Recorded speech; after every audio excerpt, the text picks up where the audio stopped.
I have nowhere else to go. Please, just help us, Mary whispered, shivering in the snow and clutching her swollen belly. Adam froze, his breath caught, disbelief and fear warring in his eyes. Mary, you're pregnant. The world seemed to tilt as memories of abandonment, anger, and regret collided with the urgent reality before him. Flashes of her collapsing at his gates, frantic hospital monitors, and the first cry of their newborn pierced the silence. He had left her 3 years ago, never imagining she would return carrying his child. One Christmas, one secret, one chance to save what he almost lost, everything hung in the balance. Would he act before it's too late?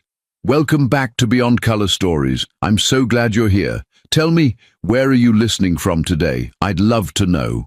Now, get ready, because the story we have for you will take you on an emotional journey.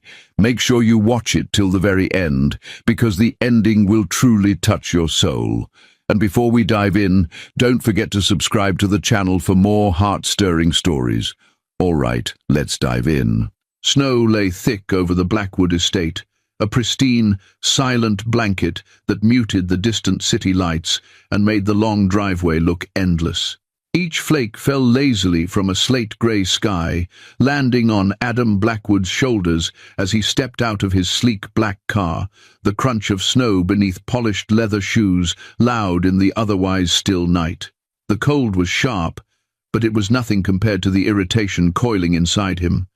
The party inside was already behind schedule, the staff fumbling with last-minute decorations, and Adam's meticulous vision for this Christmas event felt under siege before it had even begun. He tugged his coat tighter around his broad shoulders, muscles tense as his gaze swept the driveway, expecting to see the familiar glow of the mansion and the orderly ranks of valet and staff he had trained to execute perfection without hesitation.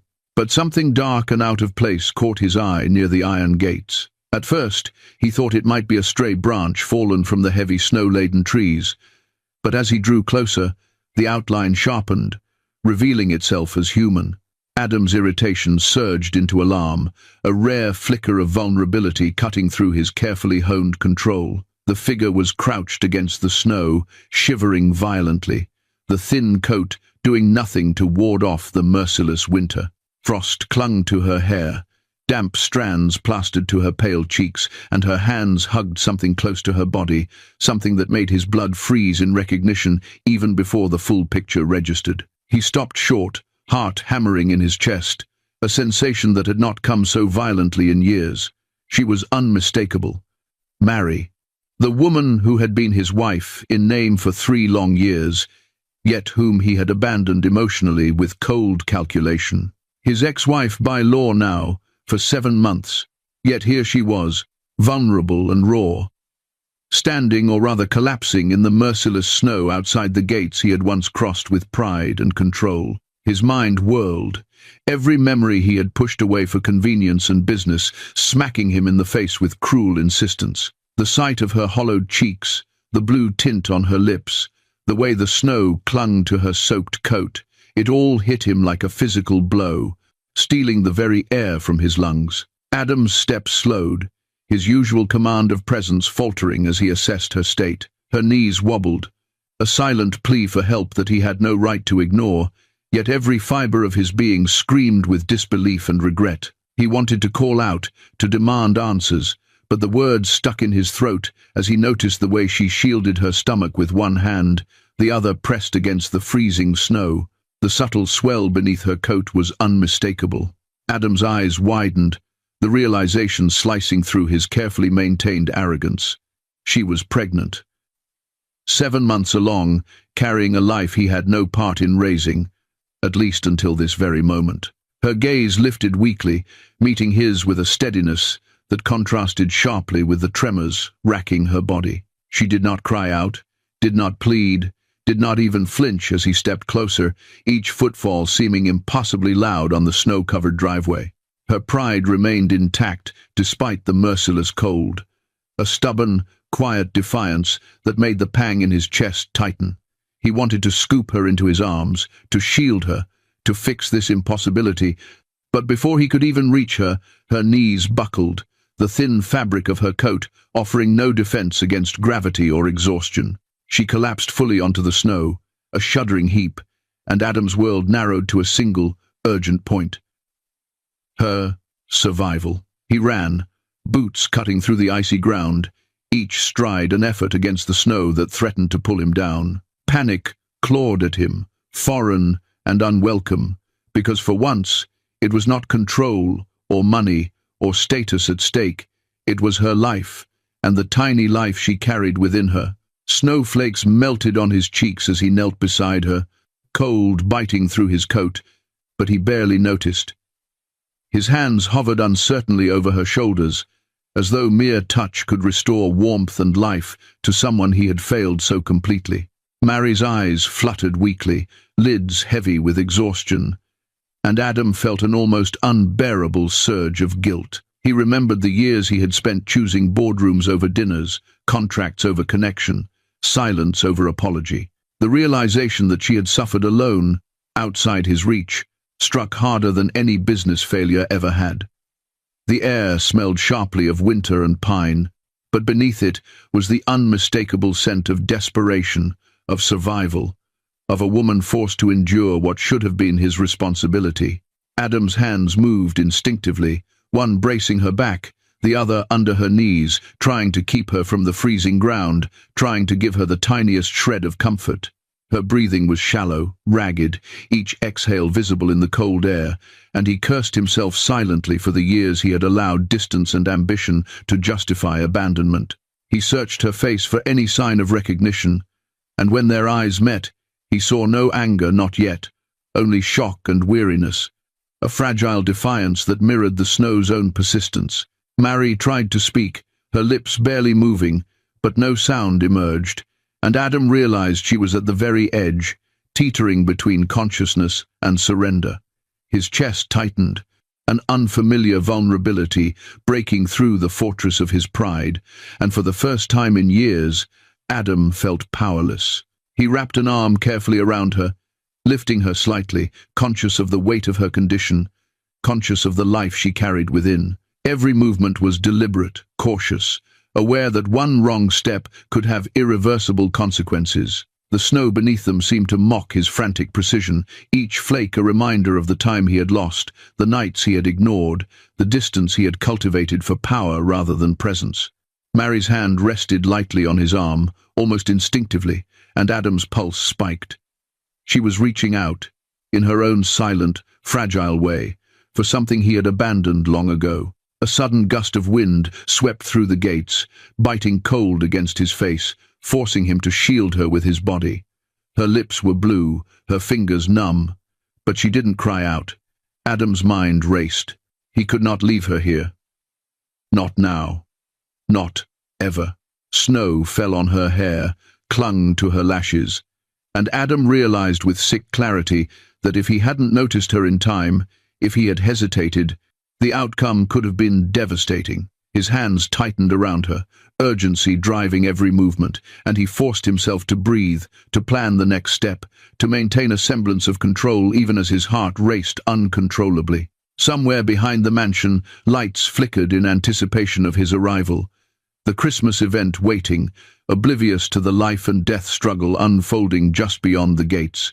Adam barely registered the sound, his entire being focused on Mary, on the fragile swell of her stomach, on the cold, indifferent snow that seemed determined to claim her. He pulled her closer, pressed a coat around her shoulders, tried to warm her trembling form, but nothing felt sufficient. Panic and guilt and disbelief collided inside him, a storm far more violent than any winter outside. Then, as her eyelids drooped and her body slumped further, a final shudder running through her frame, Adam felt an overwhelming surge of desperation. The world had narrowed to the sound of her breathing, the faint movement of her chest, the faint pulse of life he was desperate to protect. His hands trembled slightly, a rare crack in his iron composure, as he whispered her name over and over, each repetition a plea, a demand, a vow to himself that he would not fail her again.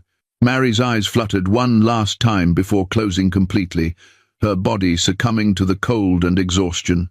Adam's voice caught in his throat as he called for help, the sound harsh and urgent, echoing against the snow-laden gates.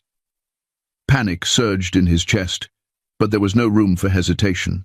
Every second mattered, every movement critical.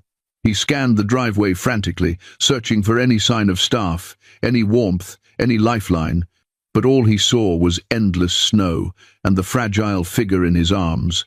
Her small frame, seemingly weightless in his grasp, carried the full weight of years lost, of guilt accumulated, of a life he had abandoned through cold choice.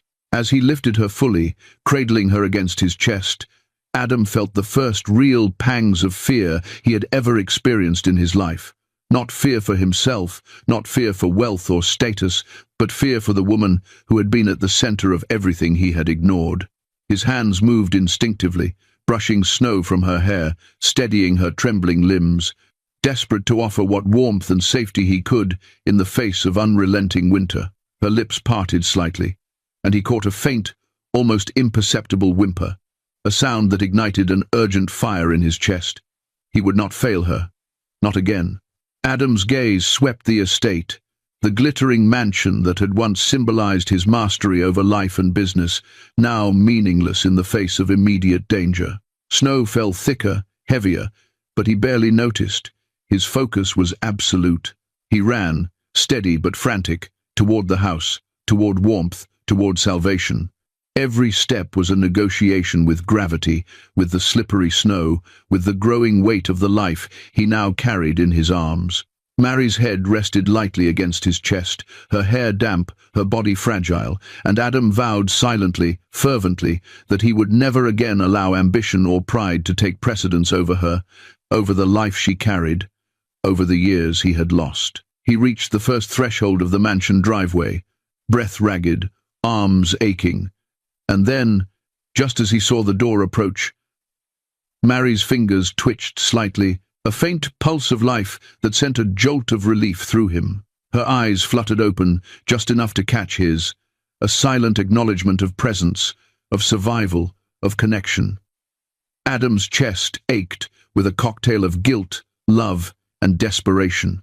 The snow continued to fall, indifferent, relentless. But here, in this narrow circle of urgency and care, he felt the first flicker of something he hadn't allowed himself to feel in years: responsibility, accountability, and an undeniable surge of protective instinct.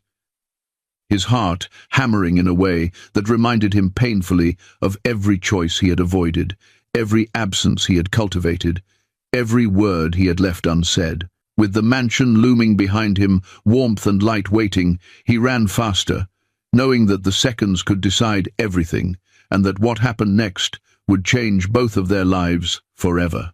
The harsh, fluorescent lights of the emergency room stabbed at Mary's closed eyelids, forcing her into reluctant consciousness. Every limb ached, a painfully vivid reminder of the frozen agony she had endured outside the gates. Her fingers twitched reflexively, feeling the familiar numbness of hypothermia receding slowly but painfully into a dull, throbbing ache. The smell of antiseptic and the faint metallic tang of blood filled the air, mingling with the muffled sounds of monitors and beeping machines. An IV drip entered her arm, steady and rhythmic, pulling nutrients and warmth back into a body that had been pushed to its limit, each drop a fragile lifeline, threading through veins exhausted by shock, stress, and cold. She tried to shift, to sit upright, but the effort was laughably futile. Her muscles screamed in protest, limbs heavy, as though weighed by lead. Panic threatened, but she forced herself to breathe, slow and shallow, tasting the sterile air as it filled her lungs and forced her heart to remember its regular rhythm. The pain of cold was giving way to the unfamiliar sting of warmth, the kind that burned because it had been absent for too long, because her body had been left to fend for itself when it should have been protected. Mary's gaze drifted around the room hazily, focusing first on the monitors, then on the tall figure standing several steps away, hands clenched behind his back. Adam Blackwood's presence was a silent storm. He did not move, did not speak, yet his eyes betrayed a maelstrom of emotions, guilt, disbelief, urgency, and that cold steel of control that had once defined him. His hands were rigid behind him, fists curled so tightly that knuckles had gone pale. Mary's lips parted slightly as she attempted speech, her throat dry and raw, and the first words she forced out were heavy with quiet authority. She wanted to leave. Her body ached, but more than that, her pride demanded distance. She had not come for him, had not sought his help. She had survived without him for too long. Adam's jaw tightened imperceptibly, a shadow of the old arrogance surfacing for a split second before it was replaced by tension. He stepped forward, voice low but sharp, demanding an explanation for her presence. Mary's response came slowly, deliberately, without the faintest trace of panic or dramatization. Every shelter was full. Every door had been closed in her face. She had nowhere left to turn. Not one of the carefully curated networks she had tried to rely on could offer refuge. Not one friendly face had appeared to lift her from the storm. She had come here, to him, because it was the only place she had left, and she would leave again when the immediate threat of exposure and death had passed. She refused the money Adam offered automatically, refusing the luxury he could wield with ease. She refused the concern that came as naturally to him as breathing, refusing the false security of a man who had abandoned her when it mattered most. Each refusal was measured, unwavering, a declaration of independence even in her most vulnerable moment. Adam's eyes flickered at her words, an internal battle playing out in his expression. He wanted to argue, to insist, to take control as he always did. Yet something in the weight of her exhaustion, the steady line of her voice, restrained him. The room went quiet, tension thick enough to choke on, until the doctor, a professional in every sense, spoke with deliberate gravity, forcing Adam to acknowledge a truth he had been skirting since the gates. "She's 7 months pregnant," the doctor said, eyes steady, tone clipped and businesslike, "and the stress she endured outside could have triggered early labor. If we had been even minutes later, the consequences could have been catastrophic." The words hit Adam like ice water. 7 months. The months during which he had finalized the divorce, months he had spent in boardrooms and luxury hotels, months he had convinced himself he was free. And all the while, Mary had carried their child, alone, in the freezing wind, abandoned by the man who had fathered this life. His fists unclenched slowly, tension radiating out of his shoulders, yet the guilt remained raw, unyielding, igniting a storm inside him that no amount of wealth or status could pacify. Mary's breathing trembled faintly, a ghost of exertion and exhaustion. Her gaze met his, steady despite her frailty, and in that look, Adam saw years of isolation, years of silence, and the quiet insistence of survival. He realized with piercing clarity that she had not come seeking his protection, not because she needed him now, but because circumstances had left her with no other recourse. Every instinct he had to control, to dominate, to rescue, wrestled with a new understanding. She did not need saving. She had survived. She had endured. The nurse adjusted the IV, her hands practiced and calm, but the tension in the room refused to dissipate. Adam stepped closer, every movement deliberate, careful not to violate the fragile boundary Mary had established. Her body was frail, yet the resilience in her posture, the refusal to lean fully on him, struck him harder than any physical blow ever could. He wanted to reach out, to pull her into warmth, to shield her from every danger that had stalked her, yet the part of her that had carried on without him resisted that urge with subtle strength. Minutes stretched painfully, each one laden with unspoken truths, until the doctor continued, voice clipped with professionalism but shadowed by concern. "We need to monitor her closely. Any further stress could be catastrophic. She must rest. No sudden movements, no arguments, no surprises." The room seemed to constrict around Adam's chest at the word surprises. He understood immediately that nothing in his life could prepare him for what he now faced: accountability, presence, and the raw, Exposed truth of a woman and child who had been abandoned by the very person meant to protect them.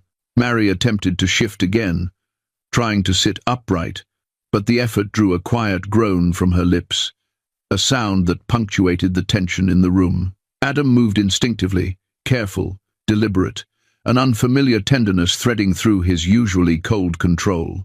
He guided her gently back, securing her position without force, watching the subtle flinch of her body at any contact, noting how she instinctively shielded her stomach as if instinct alone demanded protection for what he had neglected for months. The IV line continued to drip steadily, the tiny clicks marking seconds in a way that felt agonizingly slow. Adam's eyes never left her, following every twitch of her fingers, every labored breath, every faint flicker of consciousness in her gaze.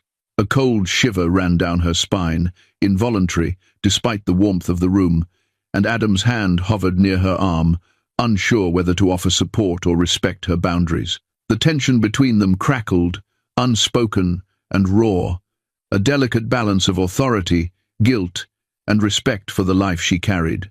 A faint beeping from the monitor drew Adam's attention momentarily, a reminder that life was fragile, fleeting, and entirely out of his control.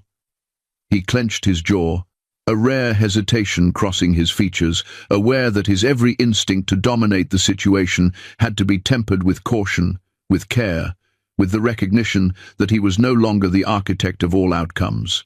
The life in front of him demanded patience, presence, and humility, concepts he had long abandoned in pursuit of power and perfection.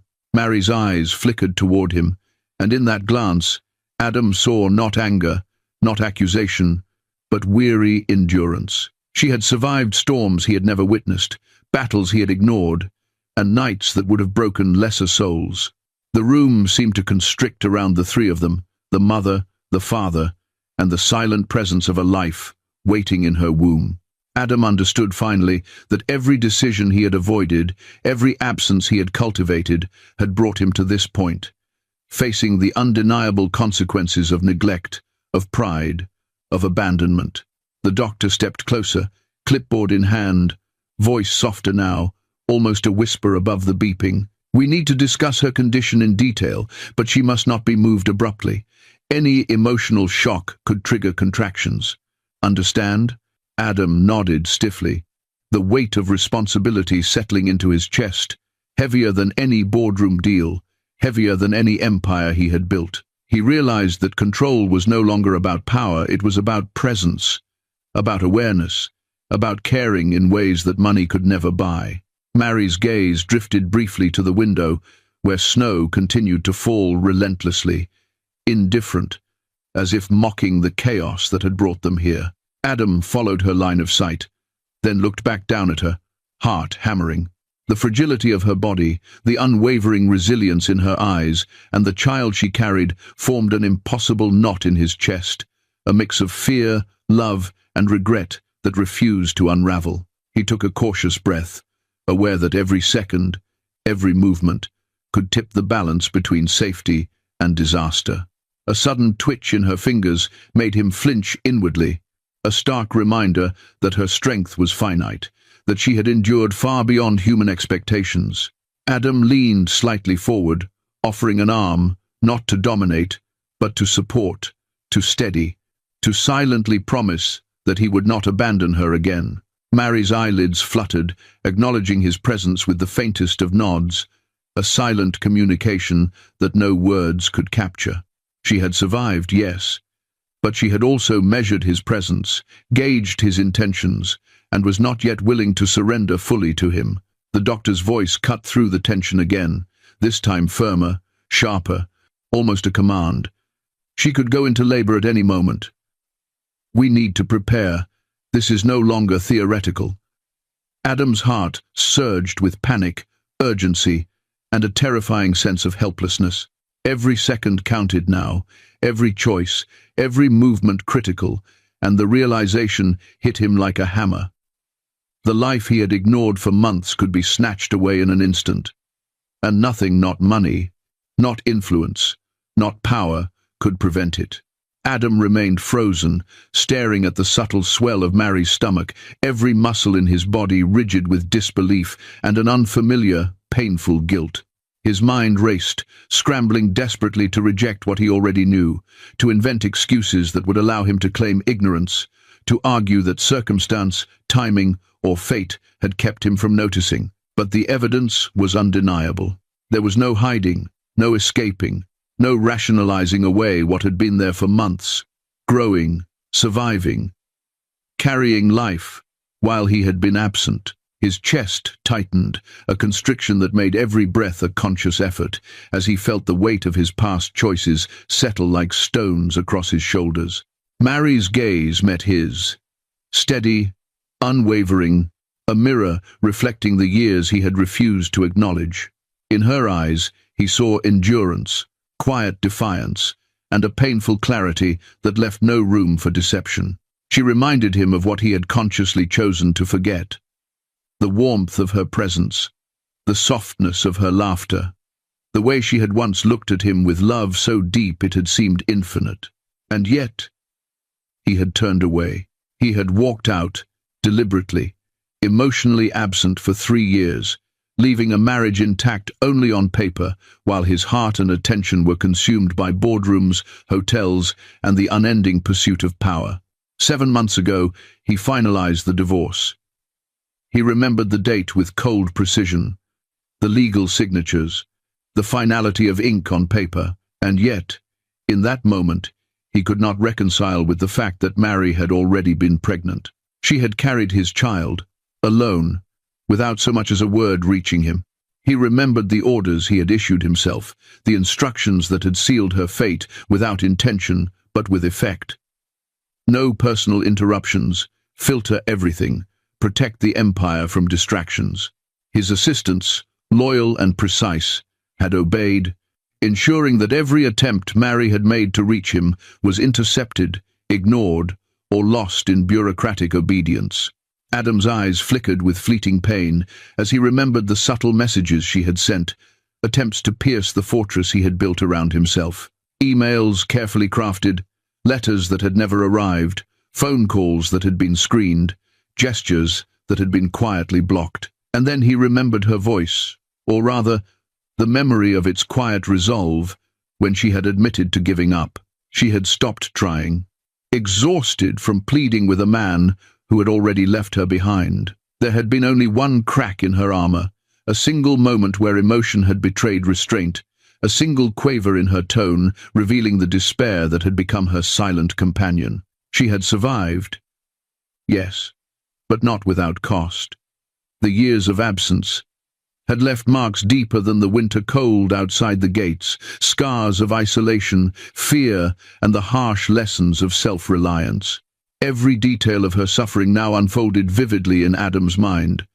Nights alone, the cold that no fire could fully chase away, the gnawing uncertainty about what he would have done if she had called, the constant vigilance to protect the life growing inside her despite the absence of the man who had fathered it.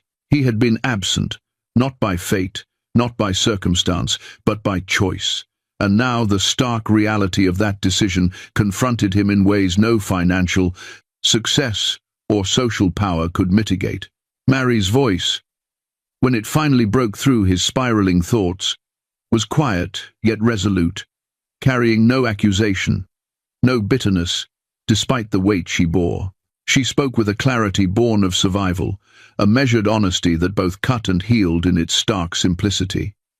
She told him what he needed to hear, but not with the faintest trace of theatricality. There was no dramatization in her words, only the truth of her experience, the recounting of what she had endured alone. She did not seek vengeance, nor did she plead for sympathy. Her statement was a fact, delivered plainly, without flourish, but with undeniable impact. Adam's mind struggled to process her calmness in contrast with the chaos of his own thoughts. He wanted to ask countless questions. Why had she never reached him directly? Why had she not sought another way? Why had she endured this alone when he, a man capable of controlling empires, could have ensured her safety with a single phone call, a single gesture, But before he could articulate a word, she continued, filling the room with the weight of what he had missed. Her exhaustion was palpable, her voice low, almost brittle, yet unwavering. She explained the practicalities of survival. Shelters full, doors closed, every avenue of assistance barred by circumstance, prejudice, or sheer misfortune. And through it all, she had protected herself and the child with quiet determination. Every word landed like a blow, each one forcing Adam to confront his failures. Guilt clawed at him, relentless, gnawing at the edges of his pride, leaving him vulnerable in a way he had long avoided. He realized, with crushing clarity, that Mary had not merely survived. She had thrived in the most basic, essential sense. She had protected life, endured hardship, and maintained dignity, all in the absence of the man who should have been present, who should have carried responsibility, who should have been there. Adam swallowed hard, the taste of regret bitter on his tongue. He remembered how easily he had walked away, rationalizing absence as necessity, control as success, silence as a virtue. Every justification now felt hollow, meaningless. His empire, his wealth, his meticulously curated life, all of it seemed insignificant in comparison to the simple fact that he had abandoned a woman carrying his child. The room seemed to close around him, every monitor beep, every distant footstep magnifying the enormity of what he had missed. Mary's hand, resting lightly on her stomach, shifted almost imperceptibly, a tiny, instinctive protective gesture. Adam's chest constricted at the sight, the enormity of his absence settling like lead. Every step he had avoided, every phone call unanswered, every letter unacknowledged, now converged into a singular truth. He had fled responsibility, and now he faced the consequences in their most undeniable form. His heart raced, a mixture of fear, shame, and a dawning recognition that nothing could undo the months lost, the pain endured, the isolation imposed. A nurse adjusted the IV, snapping Adam momentarily from the storm of his thoughts. He glanced around the room, at the clinical whiteness of the walls, the sterile efficiency of the equipment, and realized that no luxury, no wealth, no influence could have protected Mary in the moments that truly mattered. Her resilience had been the deciding factor, not him. Not until now, when he stood facing her, did he understand the full measure of his failure. Mary's eyes, meeting his without hesitation, conveyed more than words ever could. They carried history, endurance, and the subtle, unyielding assertion that she had survived everything he had abandoned her to endure. She did not ask for forgiveness. She did not demand recompense. She merely stated the truth of the present moment, a reality he could no longer avoid. Adam felt an almost physical weight pressing on him, the sum total of his neglect, his absence, and his failure to protect the life entrusted to him. He wanted to speak, to apologize, to beg for understanding, but his voice faltered, caught somewhere between shame and disbelief. He realized the enormity of the moment. Mary had waited, suffered, endured, and had carried forward without him. And now, she was standing, or rather lying, before him, strong despite fragility, resolute despite abandonment, and his absence of 3 years and emotional void of 7 months now confronted him in ways no boardroom victory could mitigate. Mary inhaled sharply, the first audible intake of breath that broke the tension, and Adam's gaze followed the subtle rise of her chest. Each detail was magnified, every micro-movement a testament to her strength, her resilience, and the child growing within. He saw the faint flutter of her fingers, the gentle pressing of her hand over her stomach, the shallow but steady rhythm of her breathing, and the reality hit him with unrelenting force. She had endured what he could not have endured. Alone, without complaint, without reliance. She leaned slightly toward him, voice low but clear, cutting through the haze of his guilt. "The baby," she paused, ensuring the weight of the words settled between them, "is yours." The words hung in the room like an invisible wall, solid, immovable, undeniable. Adam's entire body froze, his heart stammering in a panic he had not known since youth. Time seemed to stretch, every second dripping with a tension so thick he could almost taste it. The realization that he had been running from a truth for months, that he had been absent from the life most consequential to him, now confronted him fully. With no escape, no denial, no mitigation, how would he respond? Would he collapse under the weight of shame, or rise to protect what he had ignored? Would the months lost, the distance created, the silence imposed, now define his future? The answers were uncertain, teetering between despair and the faint glimmer of accountability. Adam's eyes, wide and unblinking, remained locked on Mary's, tracing the arc of her endurance, measuring the cost of absence, and understanding finally that his life, as meticulously controlled as it had been, had failed in its most basic, essential purpose. The moment the words left Mary's lips, echoing in the sterile hospital room, Adam felt a constriction in his chest, unlike anything he had experienced before. "The baby is yours." They lingered, heavy and undeniable, imprinting themselves on his consciousness, a weight of consequence he had spent months running from. His first impulse, beyond disbelief, beyond shock, was fear, not for himself, not for his empire, but for the implications of that truth.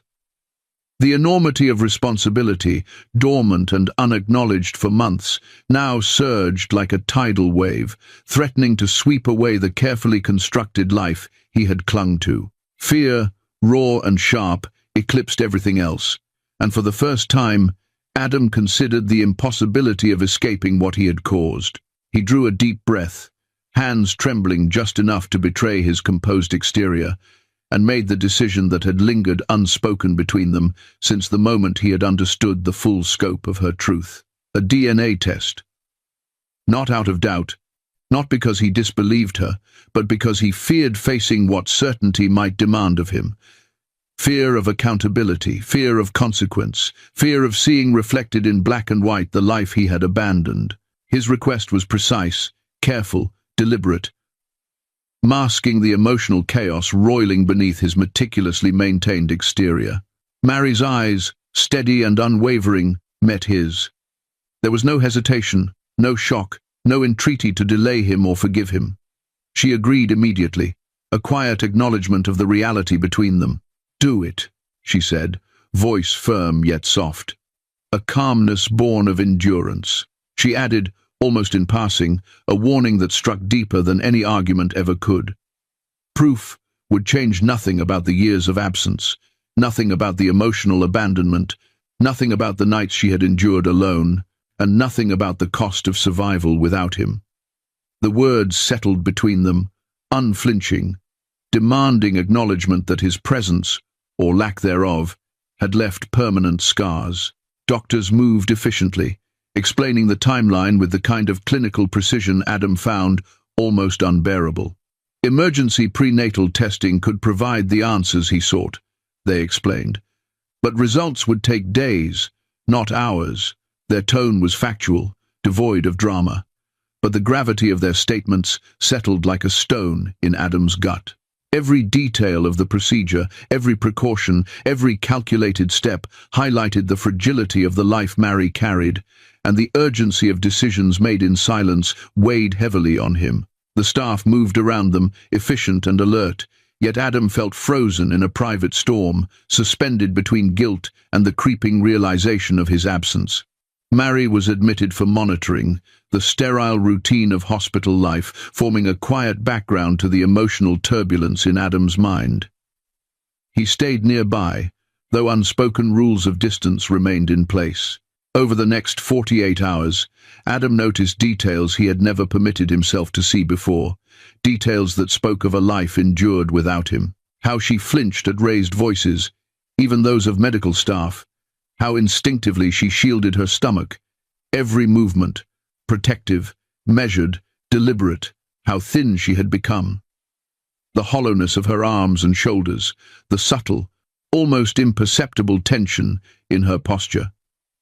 Guilt settled heavy and permanent in his chest, a weight unrelenting, one that no money, no power, no influence could alleviate.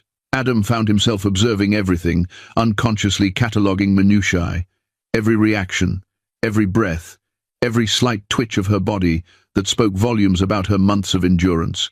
He had ignored these things in the past, blinded by ambition, insulated by wealth and status, but now, forced into proximity with the consequences of his absence, every detail demanded his attention. He watched the way she shifted under the covers, the faint tremor of her hands, the unconscious movements protecting the life within her. Each observation deepened the guilt, each unspoken story adding another layer of remorse he could not escape.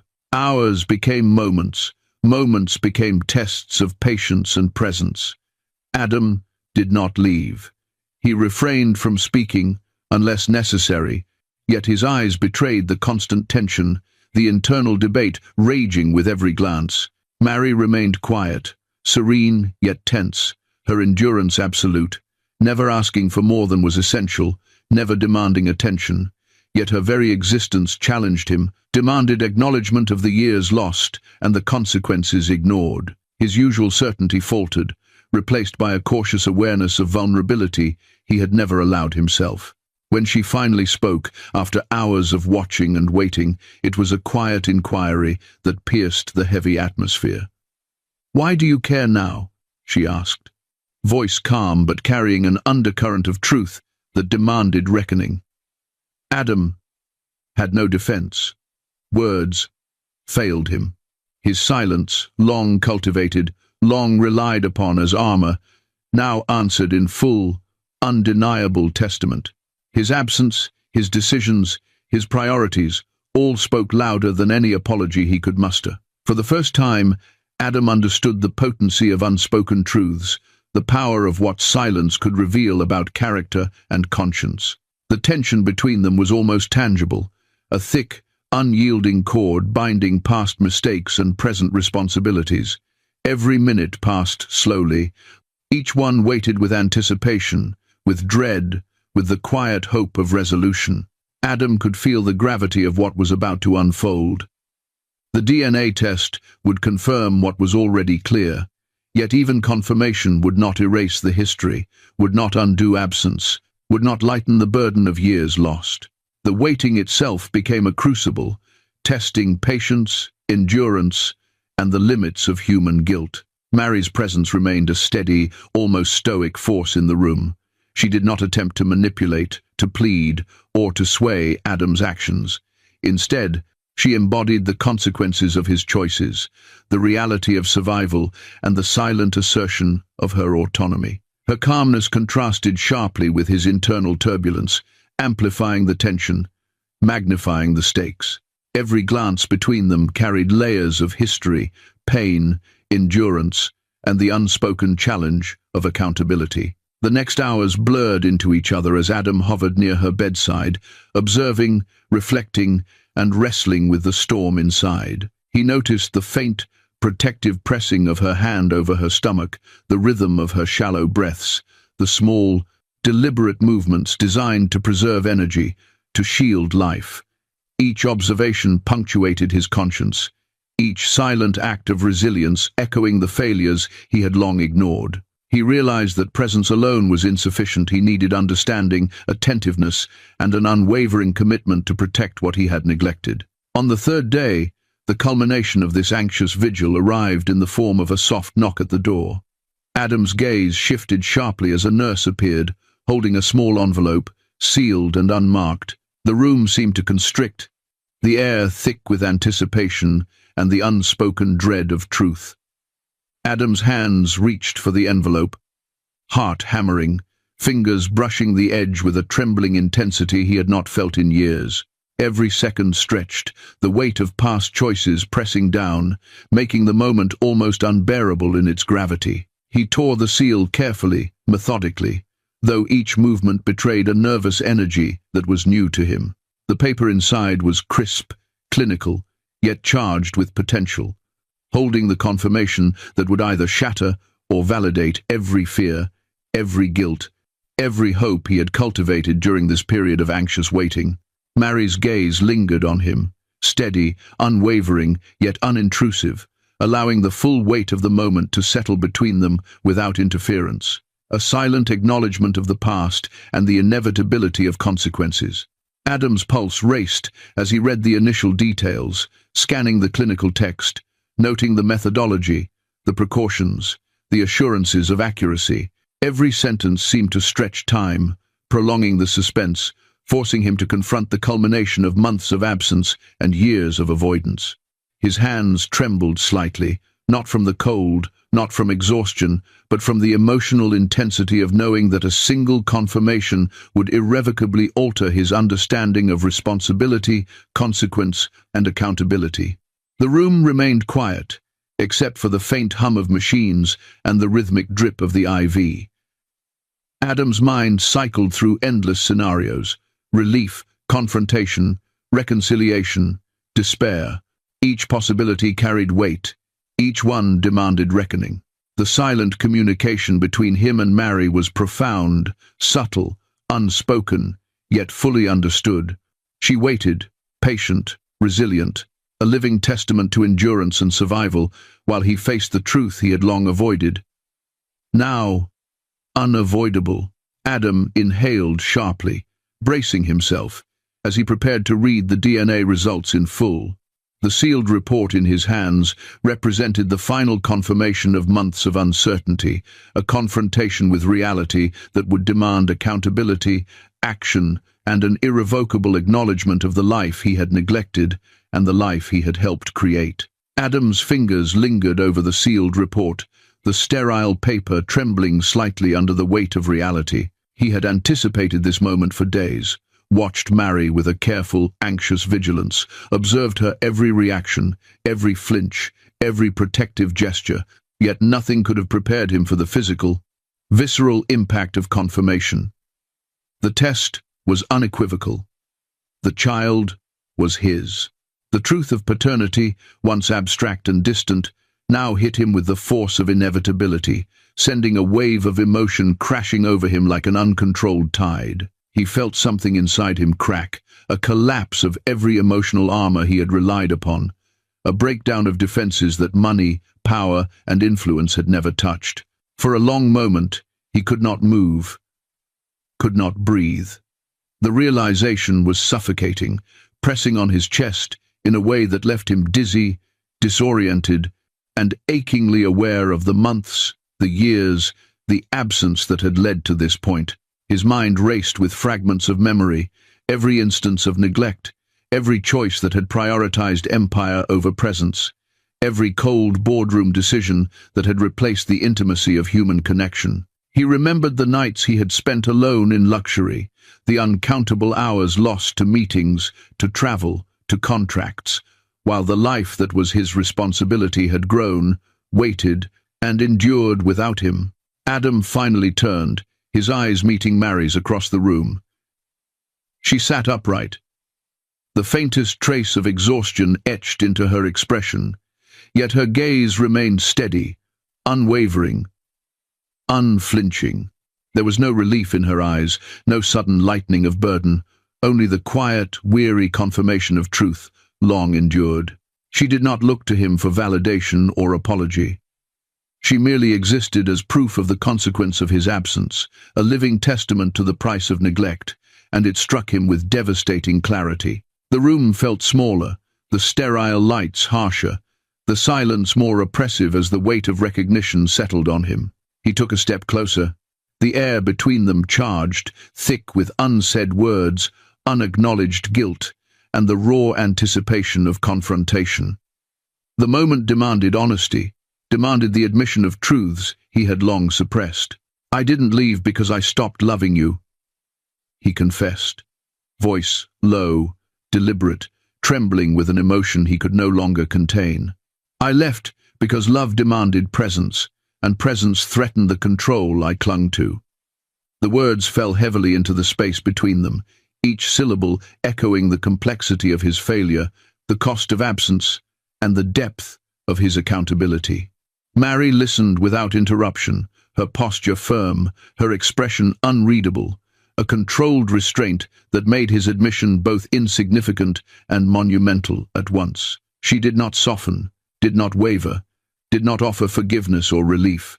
Instead, she spoke plainly, with the precise, cutting clarity of someone who had survived alone for far too long. She enumerated the cost of his absence with clinical precision, detailing the fear that had shadowed her nights, the isolation that had accompanied her daily existence, the immense challenge of survival without a partner, without support, without the man who had created the life she carried.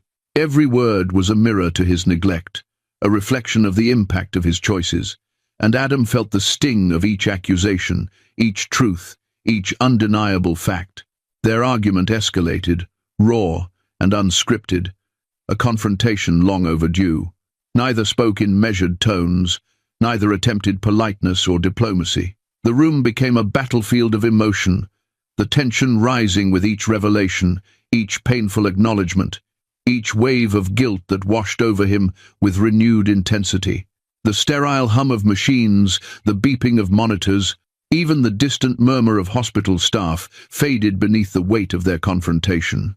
Adam tried to defend himself, to explain the rationale of control he had once prized over presence, but his words faltered, inadequate against the relentless truth of her endurance. Every justification he offered felt hollow, meaningless, eclipsed by the reality she had lived. The months she had navigated alone. The life she had protected despite his absence. He realized with a piercing clarity that accountability was not abstract, that responsibility could not be delayed, postponed, or delegated. It demanded presence, action, and courage he had long avoided. The argument continued, voices raised in rare honesty, in an unfiltered torrent of emotion neither had permitted before. Mary's intensity surged, her anger tempered with fatigue, her words measured yet raw, each one a careful strike that revealed both strength and vulnerability. Adam absorbed each statement with a mix of guilt, shame, and recognition. The enormity of his failures laying bare before him in ways no corporate boardroom ever had.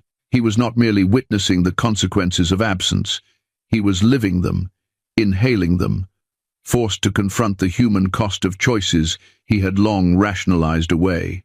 Suddenly, without warning, Mary froze. Her hand gripped the edge of the table, knuckles whitening, body rigid in a spasm of pain that tore through her abdomen with unrelenting force. Adam's heart leapt, every instinct screaming as alarms erupted, shrill and urgent, filling the room with a cacophony of warning. Doctors and nurses rushed to her side, their movements efficient, precise, practiced, yet Adam felt frozen in place, paralyzed by fear, guilt, and the raw immediacy of the crisis unfolding before him. Mary's eyes, wide and fearful, flickered toward him, seeking reassurance, even as she grappled with agony that stole her breath and her control. Adam dropped to his knees beside her, hands hovering in helpless proximity, unsure whether to touch, to hold, or simply witness. Every second stretched, an eternity in microcosm, as the medical staff worked around them with urgency and precision.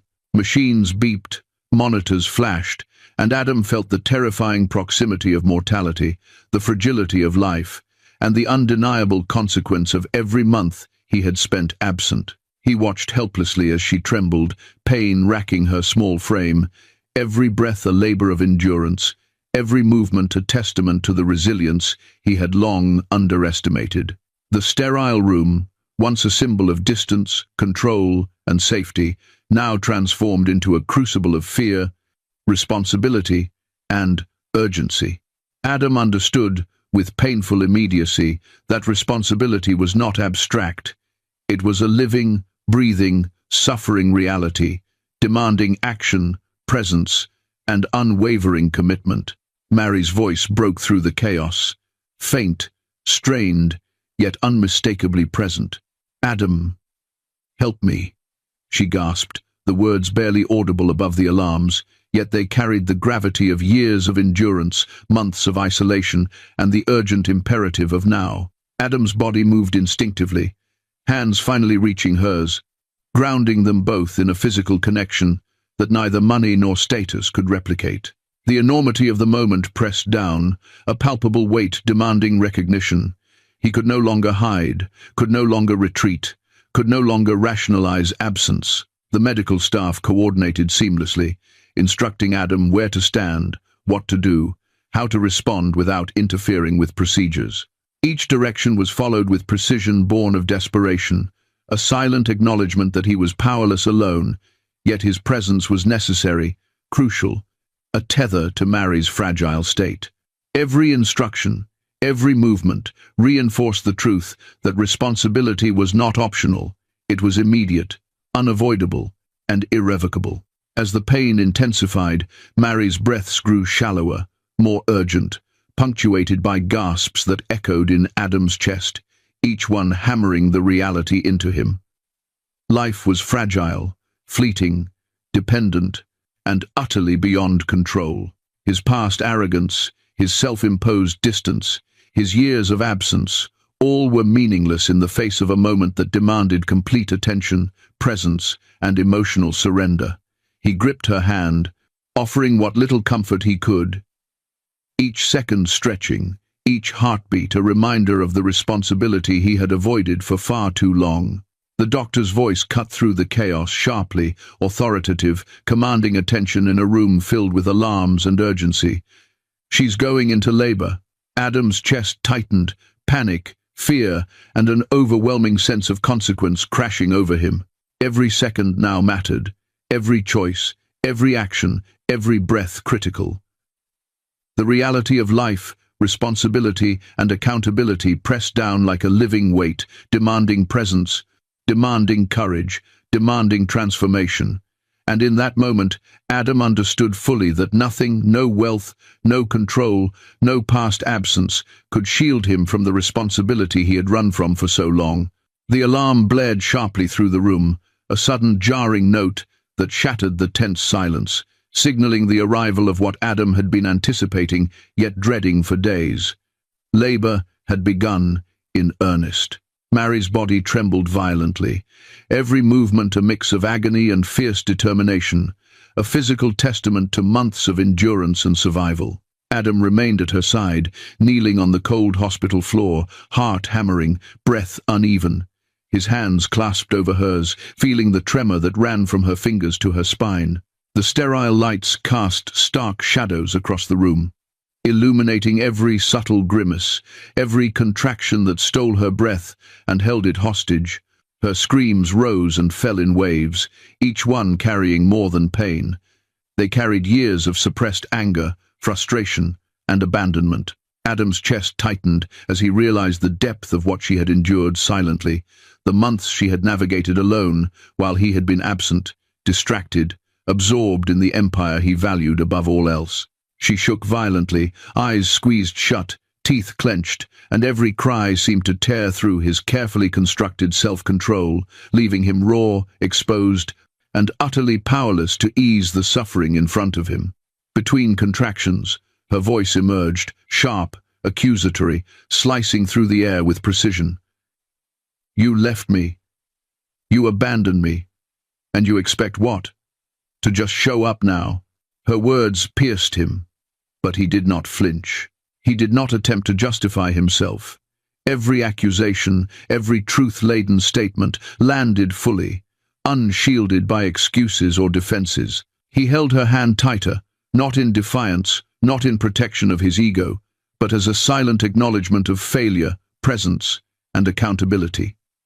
The weight of every missed day, every absence, every choice to prioritize ambition over intimacy, now pressed on him with suffocating clarity. Adam watched her closely, noticing details that had escaped him for months, years even. The subtle clenching of her stomach to protect the child within, the arch of her back with each wave of pain, the trembling of her legs beneath the hospital gown, and the taut, strained rhythm of her breathing. Every movement was a testament to resilience, endurance, and a quiet, unyielding will.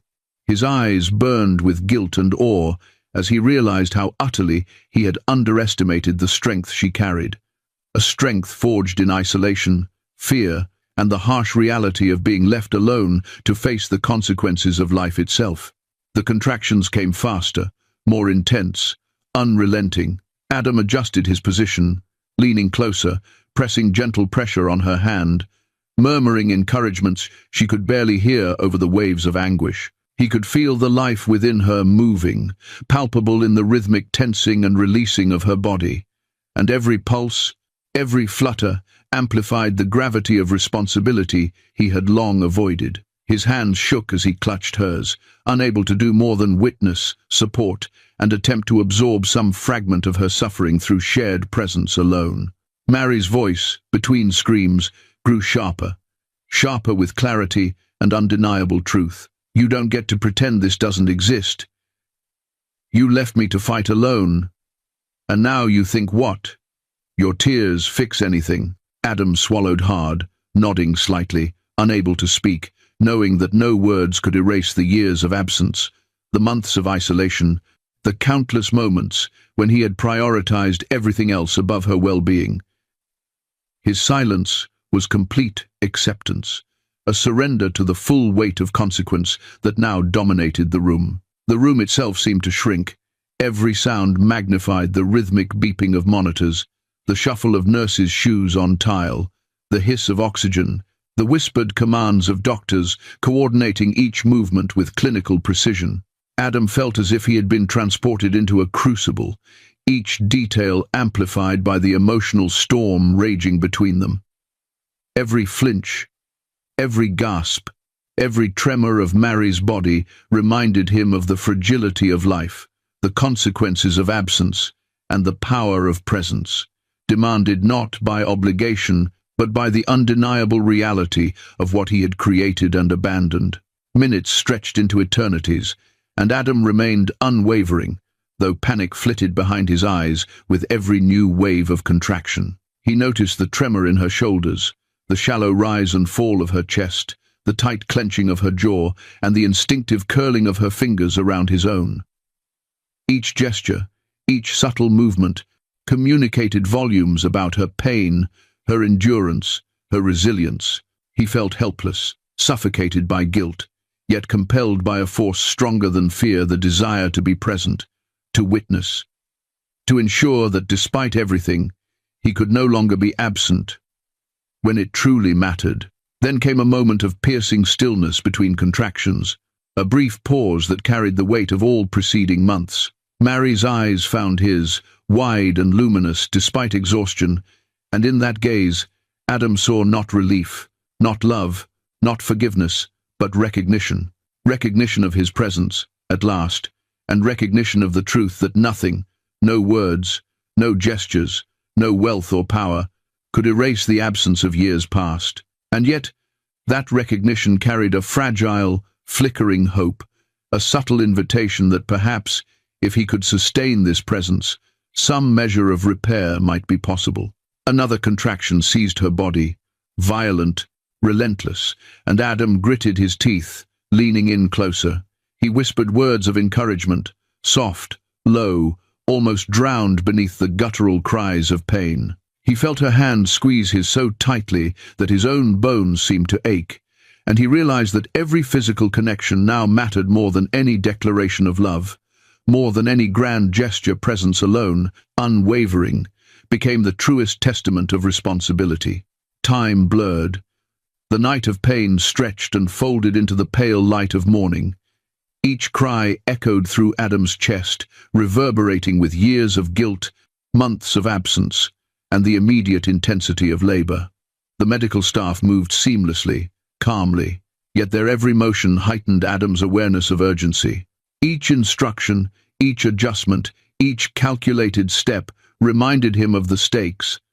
This was not a rehearsal, not a theoretical crisis.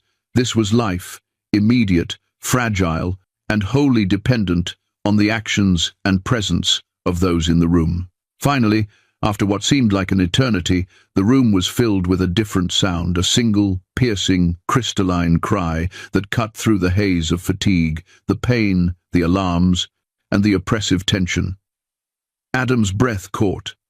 A baby girl, small, fragile, yet undeniably alive and breathing strong, had entered the world. The room seemed to exhale collectively, the alarms quieted, replaced by the rhythmic coos of a life newly begun. and Adam's knees buckled under the sudden gravity of emotion that no money, no control, no influence could ever replicate. The nurse, moving swiftly and gently, placed the tiny infant in Adam's arms. He could feel the minute warmth, the fragile heartbeat, the vulnerability of a life that had been entirely dependent on his presence in this singular, pivotal moment. His sobs broke forth unrestrained, raw, unfiltered, and unrelenting, as the magnitude of what he had almost lost flooded every fiber of his being. He was undone, exposed, and irreversibly human. Mary, still trembling, exhausted beyond measure, turned her face away from him, the exhaustion of months and the intensity of labor leaving her unmoved by his tears. Her strength, her endurance, her silent assertion of independence remained intact, a stark contrast to the torrent of vulnerability Adam now displayed. His emotion, while powerful, could not erase the history, could not erase the absence, could not undo the weight of years ignored. She spoke quietly, voice low but resonant, carrying both the authority of survival and the unyielding truth of consequence. "This doesn't erase what you did." Adam froze, the words landing with the weight of inevitability. Every tear, every sob, every instant of presence could not undo the past. He understood fully, painfully, that redemption would require more than this one moment, more than a single act of involvement, more than wealth, power, or status. It demanded consistency, accountability, and an unbroken commitment to presence. How would he sustain this presence? Could he truly become the partner and father he had long avoided being? Was the fragile trust, the tentative bond forming here, salvageable after years of absence and neglect? Adam's heart raced, mind racing through possibilities, but he knew one truth, with absolute clarity. The consequences of absence were unyielding, yet the opportunity for change, for accountability, had finally presented itself, stark and undeniable, on this Christmas morning of pain, responsibility, and irrevocable new life. The sterile hospital room had fallen quiet after the intensity of labor, leaving Adam with a fragile sense of clarity. The tiny cries of their daughter punctuated the silence, a reminder of life's delicate dependence, of consequences long ignored. He did not leave. For the first time in years, he stayed not out of obligation, not to appease guilt, but because presence had become a moral imperative. He had glimpsed, in the rawest moments of Mary's labor, the true cost of absence, the tangible consequences of neglect, and he understood that leaving now would be irredeemable. Adam made the decision then and there. He would step back from the empire he had spent a lifetime cultivating, the world of contracts, deals, and boardrooms that had consumed him completely. The recognition came swiftly and unflinchingly. Nothing, no matter how powerful, could replace presence. He informed his executive team that he would be on extended leave, a rare admission of vulnerability from a man who had long wielded control as armor. He delegated responsibilities with deliberate care, restructuring priorities to ensure the company would thrive even in his absence. Yet his thoughts remained consumed by the small, fragile life resting in the bassinet beside him. The weight of accountability extended beyond corporate corridors. Adam confronted the senior staff who had enforced his emotional isolation for years, the assistants, managers, and advisors who had filtered his life to shield him from human vulnerability. They had obeyed his orders with precision, but he now recognized that their compliance had contributed to his absence, to the emotional distance he had cultivated so deliberately. One by one, he let them go, not out of cruelty, but to dismantle the structures that had permitted him to avoid responsibility. Each dismissal was a tangible acknowledgement of his complicity, a step toward confronting his failures honestly. At night, Adam learned the subtle rhythms of fatherhood. He approached each moment with clumsy determination, hands awkwardly handling the baby's tiny limbs, adjusting diapers, and rocking her to sleep with a reverent, almost desperate care.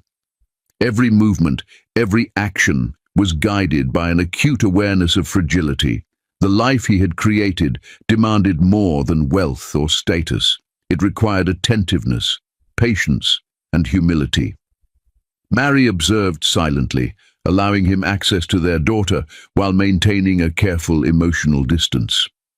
She did not trust easily, and for good reason. Her heart bore the scars of years without him, a landscape of abandonment that could not be mended with mere presence alone. Even as he learned, stumbled, and persisted, Adam recognized that redemption was not earned in moments of heroism, but in the quiet constancy of effort. He bathed their daughter in the early hours, sang lullabies with trembling voice, and felt the weight of responsibility settle into his bones with every feed, every burp, every small, unsteady step toward proficiency. Mary did not offer guidance unless necessary. She maintained a measured observation, a guarded vigilance that tested him subtly, demanding proof not in grand gestures, but in everyday commitment. The home, previously a monument to luxury and isolation, slowly transformed under Adam's presence. Nights became rehearsals in endurance and attentiveness, mornings a meditation in humility. Every action was deliberate, every word measured. He learned to anticipate needs, to respond before being asked, to read subtle cues of distress or discomfort.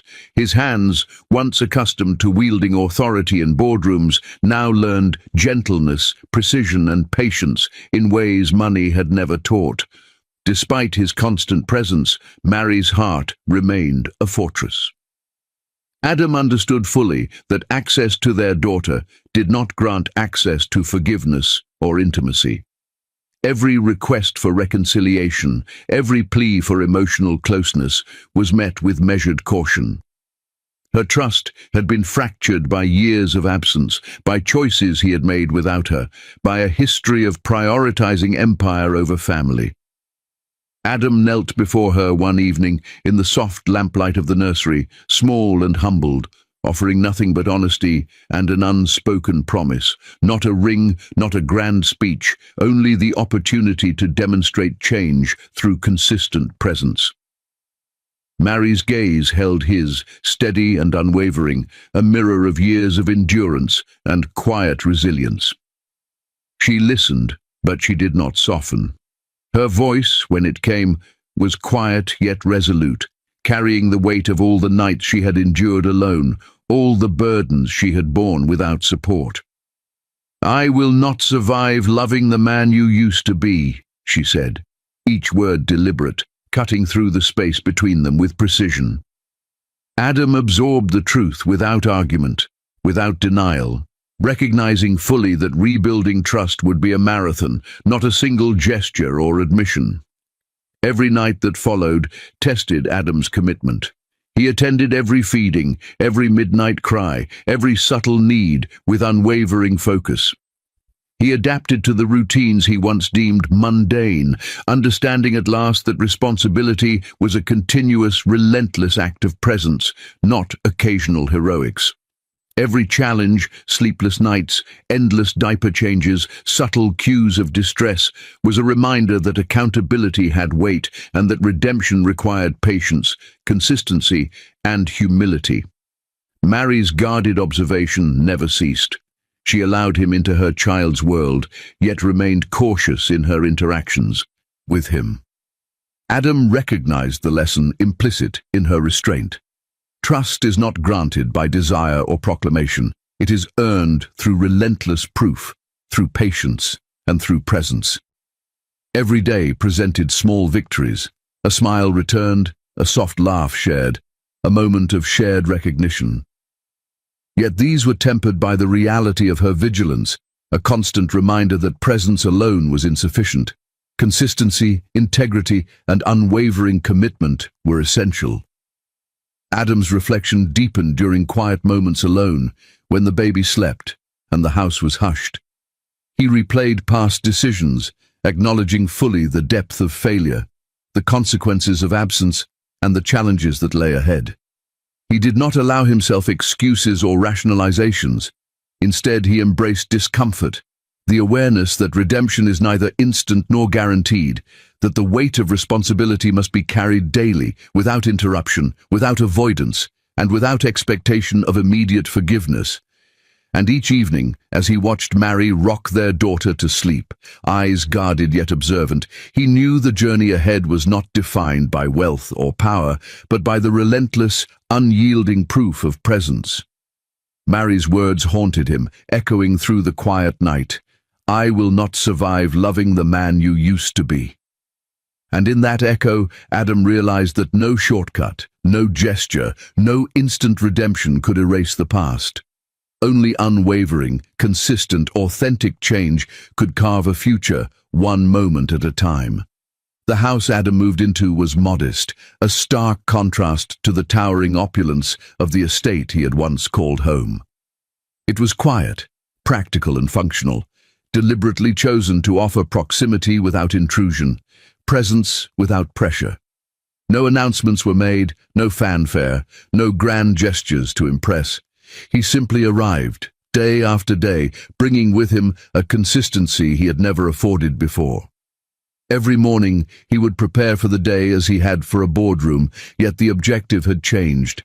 Attendance, patience, presence. Every detail of his previous life had been stripped away, leaving him with nothing but the raw, unadorned task of proving himself worthy. Adam established a rhythm. He would arrive before dawn, ensuring the baby's needs were met, feeding, clothing, gentle soothing when tears or cries pierced the quiet of the morning. He learned to anticipate her movements, to respond without hesitation, to notice subtle cues Mary had always relied upon him to see. Each day became a silent demonstration of devotion, of unwavering commitment. He did not seek acknowledgement or gratitude. He did not attempt grand gestures to sway her feelings. Instead, he let action speak where words had long failed, understanding at last that redemption could not be purchased or proclaimed. It had to be earned, quietly and persistently. Mary, as always, observed with a careful, guarded vigilance. She allowed him into the routines of their daughter's life, yet every interaction, every moment was measured, deliberate. Trust had been shattered, fractured, and though the years of absence had faded in memory, the scars remained. Adam could feel them in the subtle hesitations, the brief tensing of her hands, the careful modulation of her voice. Every step he took forward was met with a small test, a challenge she presented silently to measure whether he had truly changed, whether he could sustain presence, whether he could embody the consistency that trust demanded. Weeks passed, months unfolded, and Adam's presence never wavered. He attended every doctor visit, every minor illness, every moment of crisis or concern, unflinching. Each shared silence became an unspoken dialogue, a bridge between their fractured past and the tentative beginnings of a shared future. Every small smile from Mary or the daughter became a reward not of gratitude, but of recognition, a fragile acknowledgement that his consistency was being noted, absorbed, and slowly, cautiously accepted. 1 year passed. One full cycle of seasons, of holidays, of daily routines, meticulously observed, faithfully executed. Adam had shed the last vestiges of his former arrogance, his detachment, his belief that control could substitute for presence. He had come to understand, viscerally, that trust is not granted by past wealth, by eloquent apologies, by moments of generosity, but by sustained, demonstrable commitment over time. He had learned patience in its most grueling, most unforgiving form, the slow work of rebuilding a life that had been fractured by absence. As Christmas approached again, the air crisp and sharp with the first snow, Adam prepared for the season quietly. The lights he strung were simple, understated, a reflection of the new rhythm he had embraced. Warmth without extravagance, presence without performance. The house smelled faintly of pine and subtle spices, a quiet homage to the holiday without the overwhelming grandeur of past celebrations. He spent the days ensuring the routines were seamless, the environment safe and welcoming for his daughter, the atmosphere calm and consistent, embodying the principles he had adopted over the preceding year.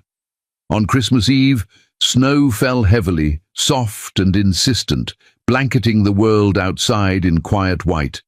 Adam had completed the evening's preparations, settling into a measured calm that had replaced the panic and helplessness of the previous year.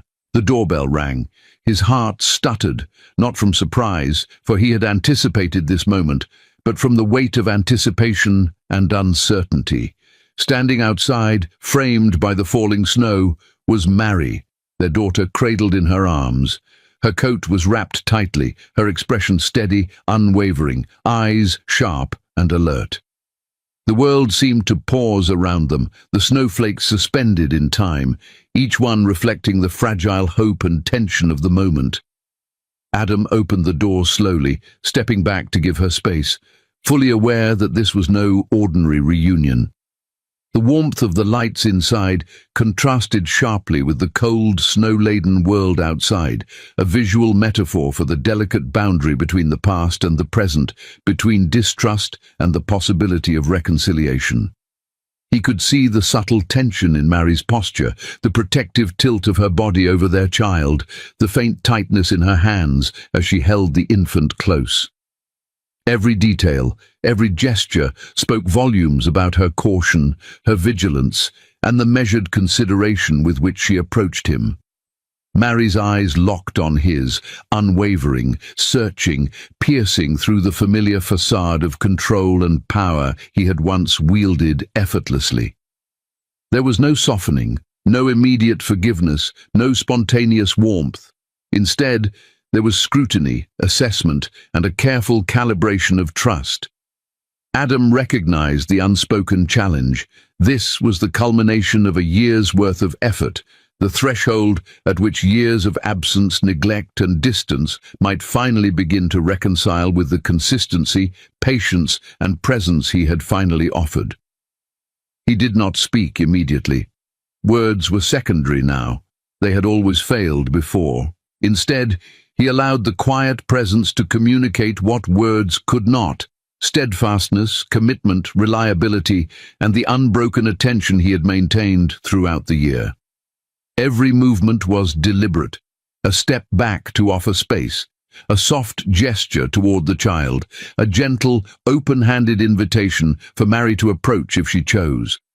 He waited, measured, patient, understanding that the power of proof lay not in declaration, but in unspoken action, in the quiet constancy that had defined the past 12 months. Mary shifted slightly, the child nestled securely, eyes still locked on Adam's. The snow continued to fall, a silent witness to the tension and anticipation, a delicate backdrop to a reunion that demanded cautious navigation. Adam sensed the weight of every second, every heartbeat, every subtle expression. The air between them was dense with unspoken history, with the cumulative consequence of absence, with the fragile possibility of reconciliation predicated on evidence of unwavering presence. The daughter stirred in Mary's arms, a tiny, urgent reminder of the reason for all of this.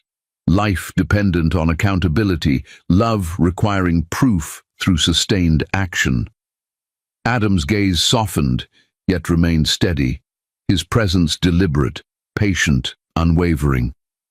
The warmth of the house behind him contrasted with the cold, unforgiving snow outside, symbolizing the boundary between past neglect and the possibility of a new chapter defined by consistency, accountability, and authentic effort. Mary's voice, measured, deliberate, cut through the silence. "If I walk in," she said, her tone steady, unwavering, "there's no disappearing again." The words hung in the air, a final test, a boundary, a challenge, and a promise all at once. Adam inhaled deeply, recognizing the magnitude of the moment, not just the culmination of a year's consistent effort, but the invitation to sustain presence, to honor trust, to demonstrate, day after day, that absence was no longer an option, that redemption was a living, ongoing commitment. Would she step across the threshold? Could Adam maintain the constancy required? Would the fragile trust of a year of silent proof hold or shatter under the weight of past failures? Each second seemed suspended in time, snowflakes falling in slow, deliberate descent, reflecting the fragile hope that presence, consistency, and unwavering dedication could finally begin to heal wounds carved deep by years of absence. Adam extended a gentle hand, a gesture not of demand, not of coercion, but of invitation and acknowledgement of her autonomy. He understood fully that proof was not instant, that promises meant little without sustained action, and that the threshold they were both approaching was not merely a physical crossing of the doorway, but the fragile, tentative movement toward trust, rebuilt over months of quiet, relentless, unwavering presence. The daughter shifted again in Mary's arms, a subtle signal of life, continuity, and dependence. Adam's eyes followed, tracing every movement, absorbing every detail with the meticulous care of a man transformed by responsibility, humbled by consequence, and committed to sustaining the presence he had once denied. The snow continued to fall softly outside, each flake a silent witness to the fragile, tentative hope that proof, patience, and consistency could forge a new chapter from the ashes of absence.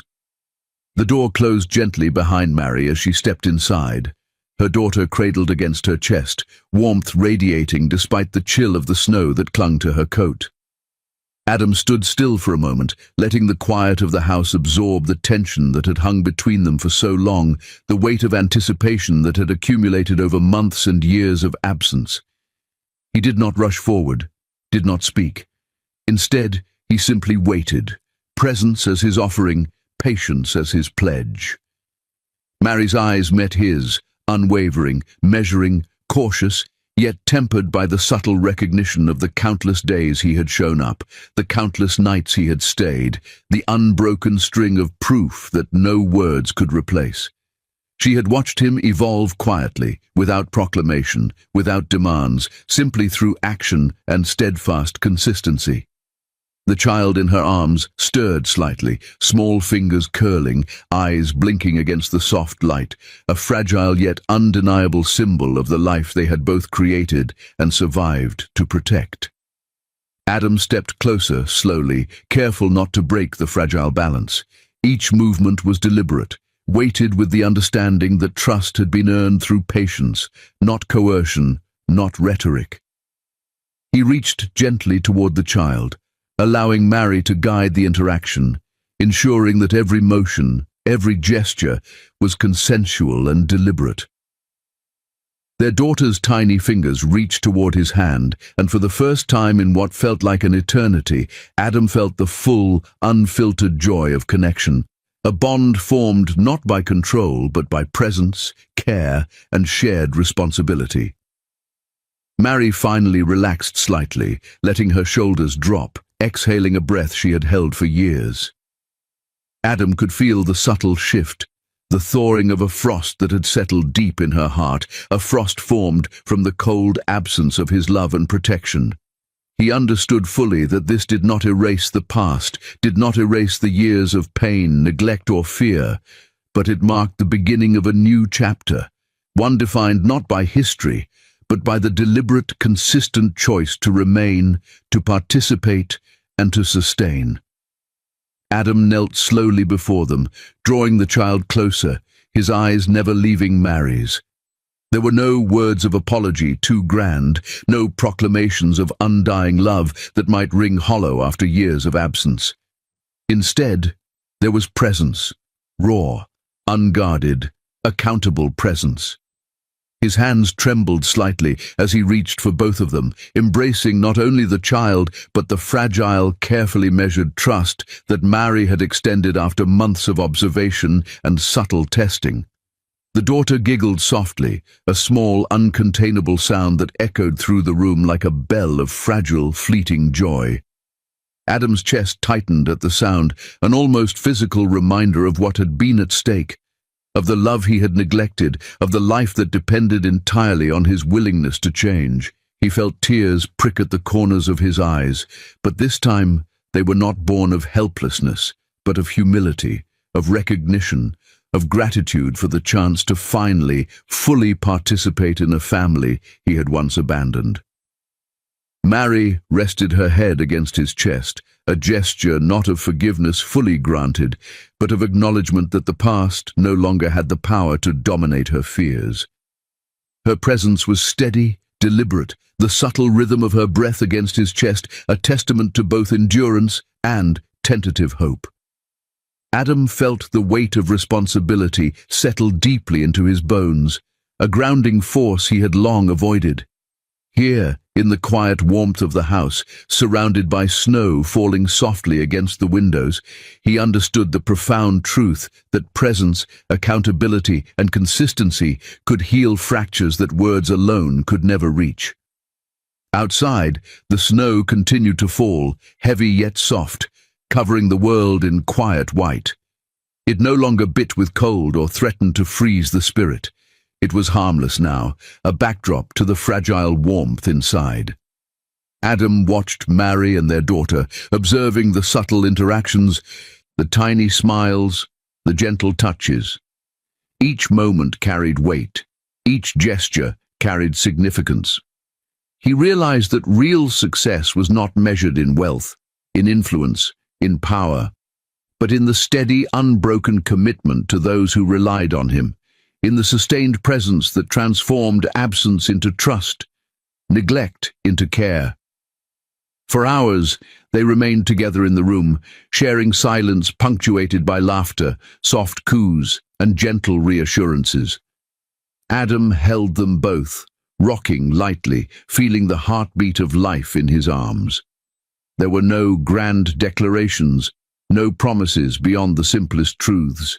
He would stay, he would care, he would remain accountable. Each breath was a pledge, each gentle movement a demonstration that change was not temporary, not performative, but deliberate, ongoing, and absolute. Memories of past failures arose briefly, sharp reminders of the years lost, the moments absent, the pain endured, but they no longer controlled the present. Adam acknowledged them fully, letting them exist without allowing them to dominate. Mary's presence, her steady watchfulness, and the fragile trust she had extended provided both a framework and a challenge. Redemption would not be instant, love would not be effortless, but the path forward existed, defined by intentional action, unwavering commitment, and presence sustained through time. The daughter's laughter filled the room again, a delicate melody that seemed to harmonize with the soft rustling of the snow outside. Adam felt the weight of every failure he had carried for years, now counterbalanced by the quiet, persistent evidence of proof, actions, patience, presence, and the slow building of trust. Each interaction, each small gesture, was a tangible step toward a family reunited not by circumstance, but by deliberate, authentic effort. Mary's hands found his, small and firm, a subtle acknowledgement of connection, of tentative trust, of the recognition that he had finally embraced the responsibility that once eluded him. He did not speak. Words were unnecessary. His actions, his presence, his unwavering attention had communicated more than any apology could.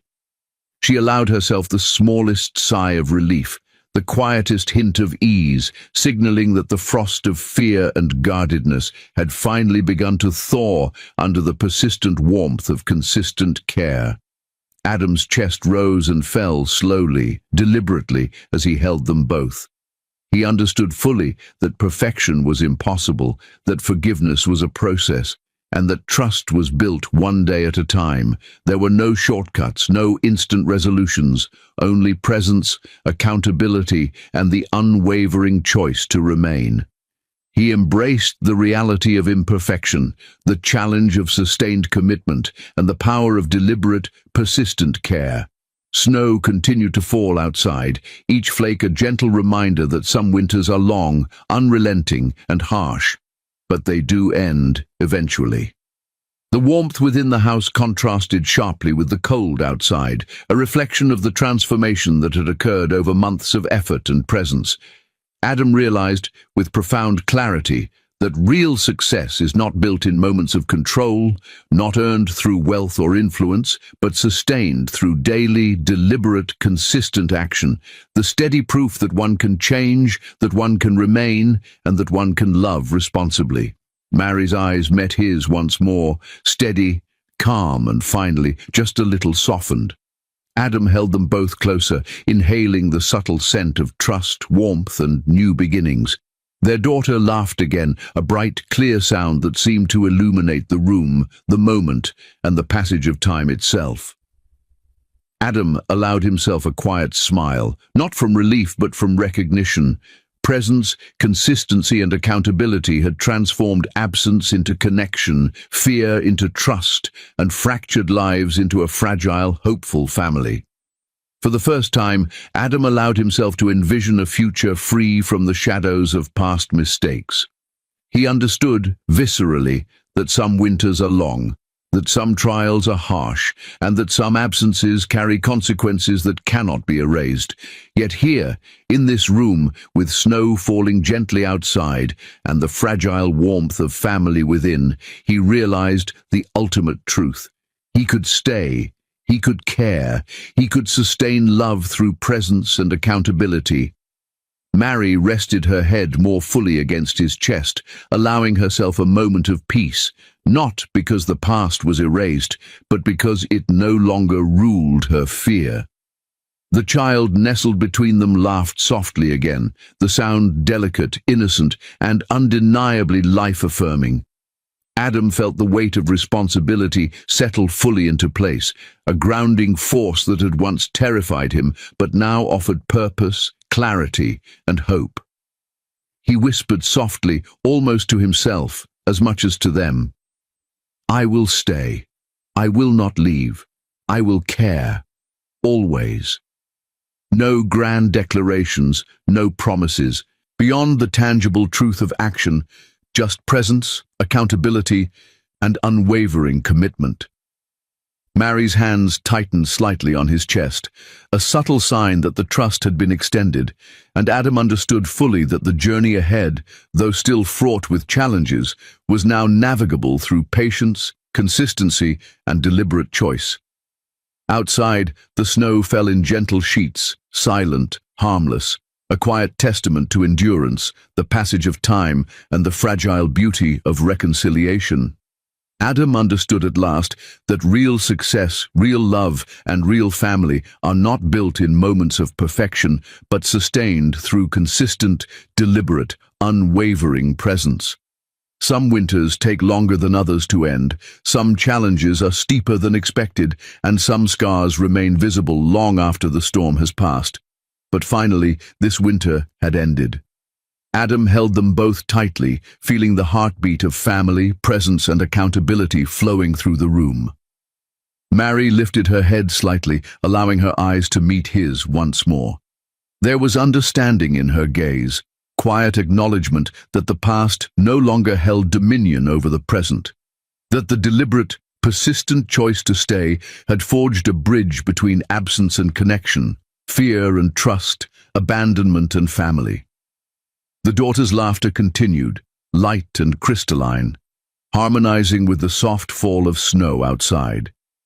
Adam realized fully, with every fiber of his being, that love, presence, and accountability, sustained without interruption, without shortcuts, and without evasion, were the true measures of life, family, and redemption. Here, in the warmth of the house, amidst laughter, trust, and fragile peace, the cold, long winter had finally ended, leaving behind the promise of a future built not on absence, but on deliberate, unwavering presence. And that's the end of today's story. I hope it touched your heart as much as it touched ours while sharing it. Remember, some stories stay with us long after they end, reminding us of love, hope, and the power of second chances. If this story moved you, don't forget to like, share, and subscribe to Beyond Color Stories. There are many more heartfelt journeys waiting for you. Thank you for listening, and we'll see you in the next story.